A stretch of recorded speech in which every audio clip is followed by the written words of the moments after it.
Welcome to our tutorial on making a cross connection. In this tutorial, we'll create a cross connection between two pipes. First, let's insert a geometrical set. Insert geometrical set. We're going to call it set 01. OK. Now let's create a sketch on the YZ plane. Circle tool. Activate snap point to point. Now let's create a circle. Dimension it 60 millimeters in diameter and exit the sketch. Click outside to deselect everything. Now activate the sketch command again. This time select the ZX plane.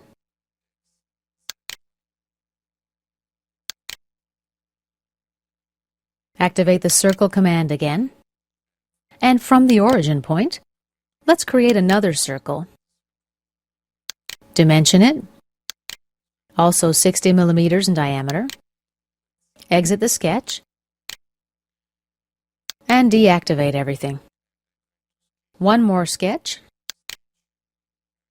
this time on the XY plane. Activate the centered rectangle tool. And from the origin point, let's create a rectangle. Something like this. Let's exit the sketch. Click outside to deselect everything. Now let's insert two planes. Offset from plane. We'll offset them by 20 millimeters from the XY plane. OK. Let's create one more plane. Offset it by 20 millimeters, but in the opposite direction. Click reverse direction. And OK. Now let's activate the Extrude command. We'll extrude sketch 1. Let's enter a value of 60 millimeters. Tab. Limit 2. Also 60 millimeters. Tab. And OK. Let's do our second extrude. Under Profile, we'll use Sketch 2. We have Limit 1 and 2, 60 millimeters each. Click OK. Let's do the last extrude. We'll use Sketch 3. We'll also leave it at 60 millimeters and click OK. Now let's actually right-click and change the color of Extrude 3. We'll use light blue. And click OK. Now let's Shift-select these sketches and hide them. Deselect everything. Now let's use the Split tool. Under Element to cut, select Extrude 1. Under Cutting Elements, select Extrude 3. And click OK. Let's opt to keep all the sub-elements. And click OK. Now deselect everything and activate the Split tool again.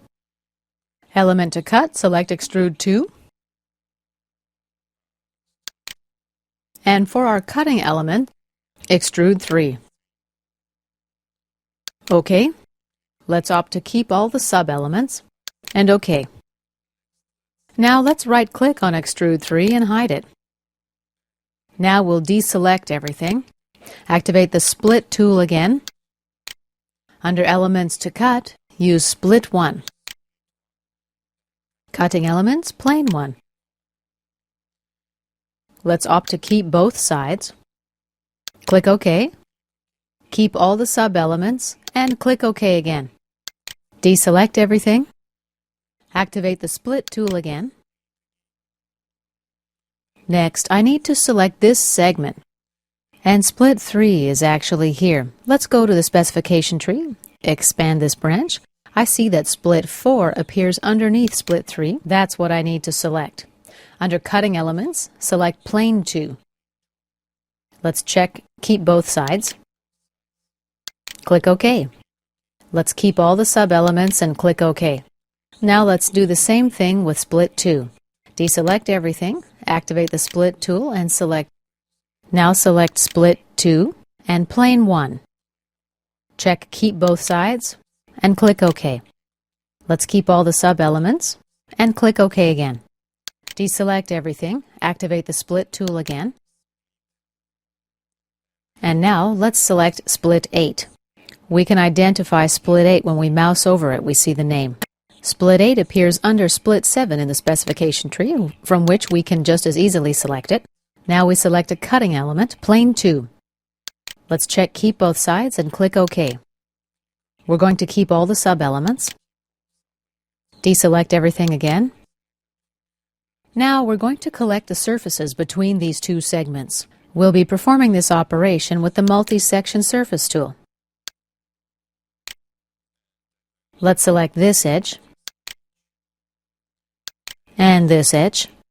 Be sure the arrows are pointed in the right direction also. Click Preview.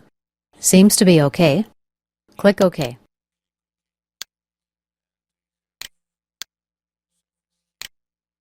We can also use the blend function to perform the same task, but it does require an extra step. Let me show you what I mean.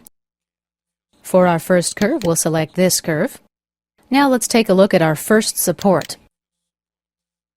If I try to select this support, you see that the entire Split 5 gets highlighted. Basically, what I need to do, well, let me just show you. If I select this one, I get an error message from CATIA. It's a non-connects element. Click OK, and let's cancel out of this for now. We need to use the disassemble function. Let's activate the disassemble command. Select Split 5.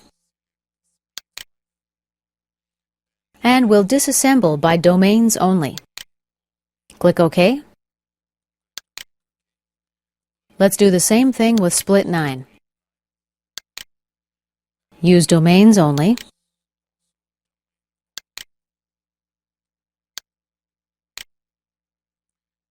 Next, here I need one continuous edge. Let's use the boundary command. Under propagation type, select tangent continuity and select this edge. We have a preview of the boundary right here. Let's click OK. Now we're ready to activate the blend tool. For the first curve, we're going to select the boundary we just created. For the first support, we'll select Surface 2. For our second curve, we'll select this edge, and the second support element, this surface, Surface 7. Be sure your arrows are pointed in the right direction and click Preview. As you can see, we have a similar result. Let's click OK.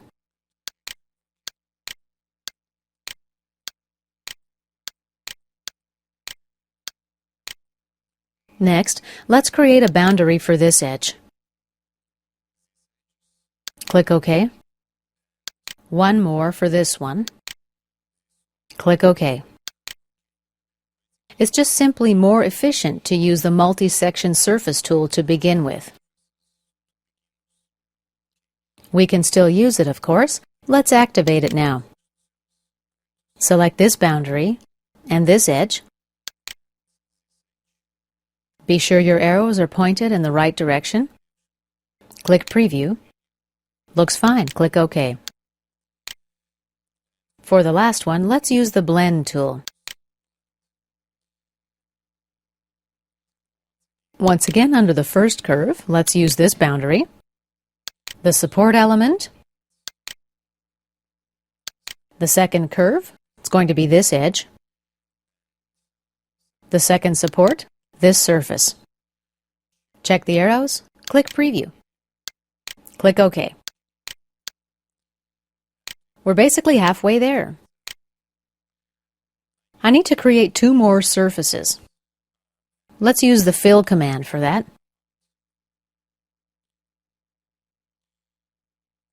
Let's keep selecting the edges.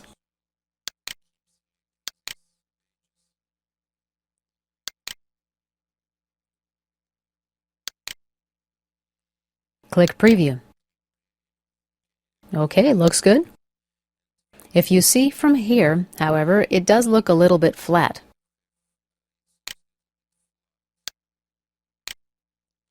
Basically, I'm going to have to select a support for here. Let's select a support for the curves located between the pipes. 1, 3, 5, and 7. I'm going to select curve 1. Click this surface. I have a support here now. Okay, number 7. Select this surface. Number 5. I'm going to select this surface.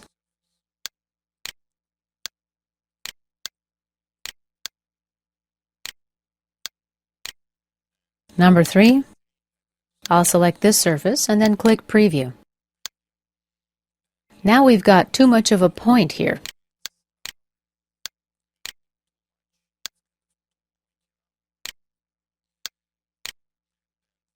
Let's select a support for the rest of the curves.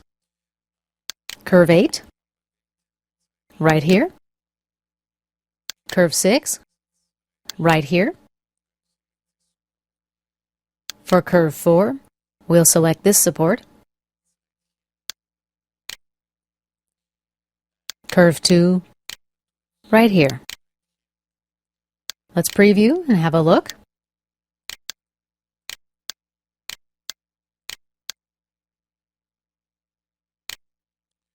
We can implement a passing point here if we need to, but I am going to click OK for now.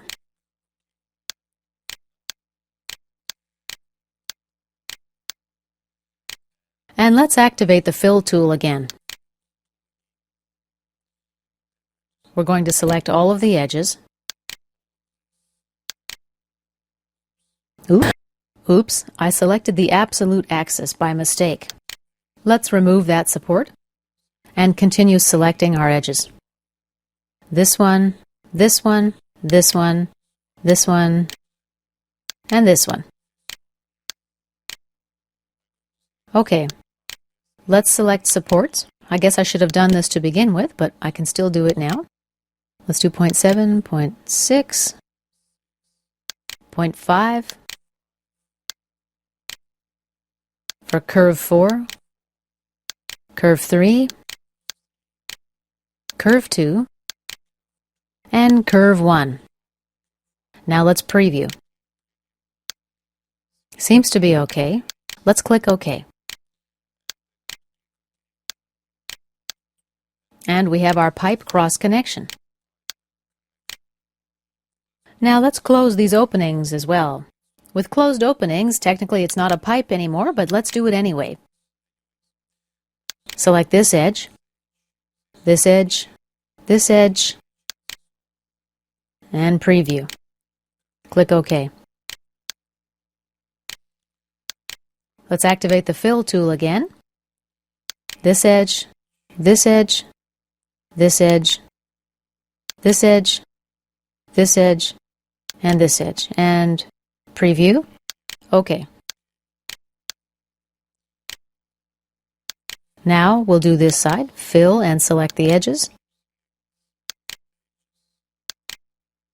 Preview. OK. Last one.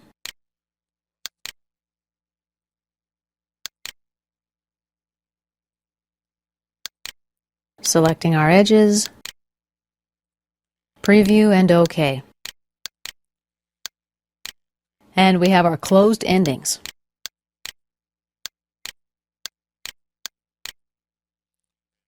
Let's look at our specification tree. You can see that even with a small project, we end up with quite a number of features.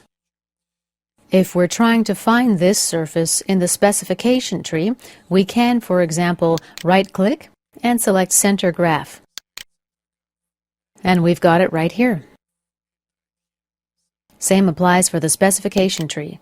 Right-click and choose Reframe On. And it's right here. And this concludes our tutorial on the cross connection.